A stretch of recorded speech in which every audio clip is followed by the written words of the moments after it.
अस्सलाम वालेकुम व्यूअर्स, मैं हूं एहसन कुरैशी एडवोकेट। आज हम डिस्कस करेंगे कि किसी भी जायदाद या गैर मनकूला का कब्ज़ा यानी कि इमूवेबल प्रॉपर्टी का जो कब्ज़ा है वो कैसे लिया जा सकता है, कैसे रिकवर किया जा सकता है, उसके हवाले से कौन सा कानून है और उस कानून के तहत किस तरह हम जो पोजेसन का यानी कि कब्ज़े का किसी इमूवेबल जायदाद गैर मनकूला के कब्ज़े का केस हम दायर कर सकते हैं।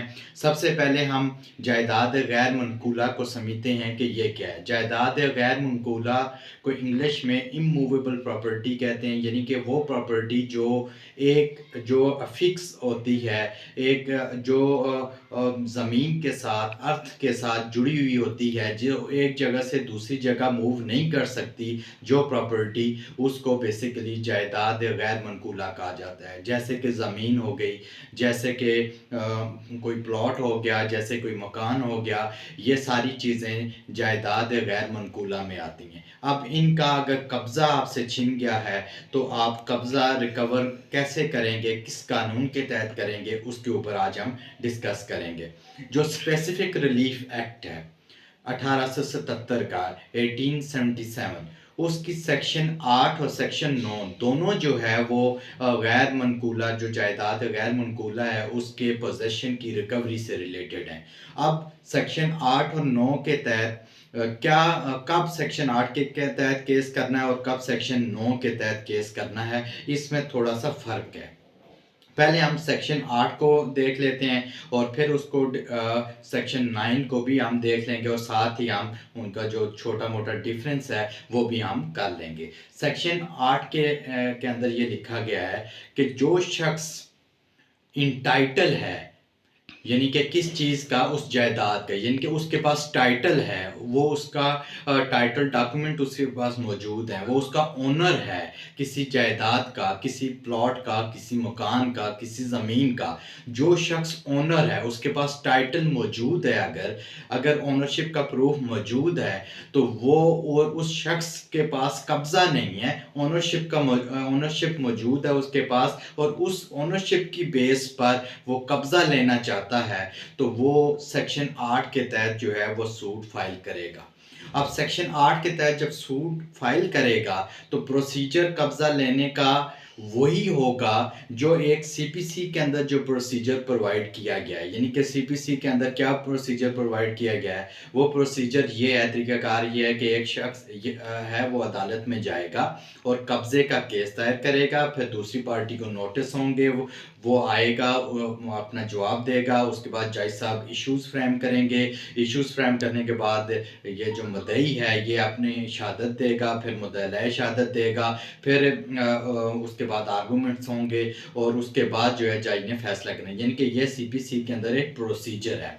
उस प्रोसीजर को अडॉप्ट करते हुए सेक्शन 8 के तहत अगर दावा आपने किया है तो आपको यहाँ पर अपनी ओनरशिप प्रूफ करना होगी। अगर ओनरशिप आपने प्रूफ कर दी तो कब्ज़ा आपको मिल जाएगा। इसकी मिसाल हम ये दे सकते हैं कि अगर दो दो दो भाई हैं, उनमें तनाज़ा है एक मकान का।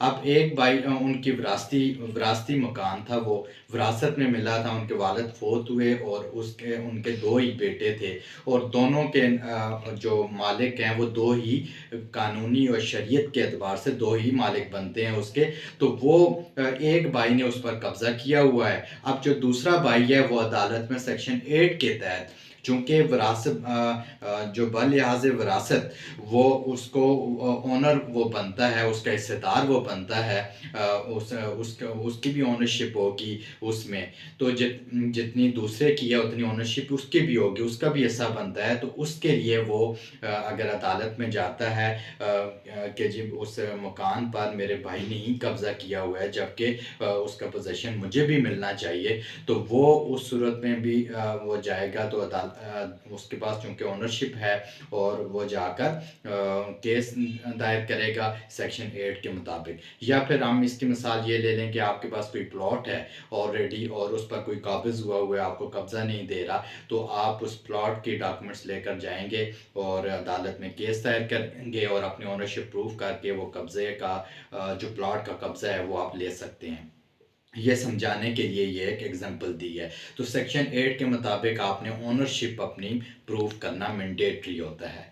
अब ओनरशिप आपने प्रूव की, ओनरशिप अगर आपके पास है तो कब्ज़े के लिए आप केस दायर कर सकते हैं सेक्शन 8 के मुताबिक। और प्रोसीजर वही होगा जो सीपीसी के अंदर प्रोवाइडेड है, उस प्रोसीजर के बाद ही आपको कब्ज़ा मिल सकेगा, यानी कि ओनरशिप आपकी प्रूफ होगी आफ्टर रिकॉर्डिंग ऑफ एविडेंस। और फिर उसके बाद ओनरशिप आपकी अगर प्रूफ हो जाती है तो कब्ज़ा आपको दे दिया जाएगा। अब सेक्शन 9 जो है उसके अंदर है कि जो ओनरशिप का होना ज़रूरी नहीं है, लाजमी नहीं है कि आप मालिक हों। सेक्शन 9 के तहत उस वक्त आप केस करेंगे, पहली बात यह है कि सेक्शन 9 एक समरी प्रोसीजर है। समरी प्रोसीजर में जो है वो इंक्वायरी समरी तरीक़ाकार से शॉर्टेस्ट वे में जो है वो मसले का हल निकाला जाता है और उसको लिंगर ऑन नहीं किया जाता। तो उसमें ये है कि आपको किसी जगह पे काबिज़ थे और किसी ने आपको डिस्पोजेस कर दिया, तो वो डिस्पोजेस अगर उसने कर दिया without due course of law और विदाउट योर कंसेंट, आपकी मर्ज़ी के बगैर आपको डिस्पोजेस उसने कर दिया, तो आप वो डिस्पोजेशन से 6 महीने के अंदर अंदर जो है कब्ज़े की रिकवरी का केस सेक्शन 9 के तहत कर सकते हैं। और ये समरी प्रोसीजर अडॉप्ट होगा और इससे का जो फैसला होगा उसके खिलाफ ना अपील हो सकती है, ना रिव्यू हो सकता है। और गवर्नमेंट और फेडरल गवर्नमेंट या प्रोविंशियल गवर्नमेंट ने अगर आपको डिस्पोजेस किया है तो उनके खिलाफ जो है आप केस दायर नहीं कर सकते। ये थोड़ा सा एक डिफरेंस है। और 6 महीने के अंदर अंदर आप सेक्शन 9 के तहत डिस्पोजेशन के 6 महीने के अंदर अंदर आप केस दायर कर सकते हैं, जबकि सेक्शन 8 में 12 साल की मुद्दत है, 12 साल के अंदर अंदर आप केस दायर कर सकते हैं। सो ये दोनों में एक डिफरेंस भी है और हमने एक का पोजेशन का होना ज़रूरी है, दूसरी तरफ जो है वो ओनरशिप का होना ज़रूरी है।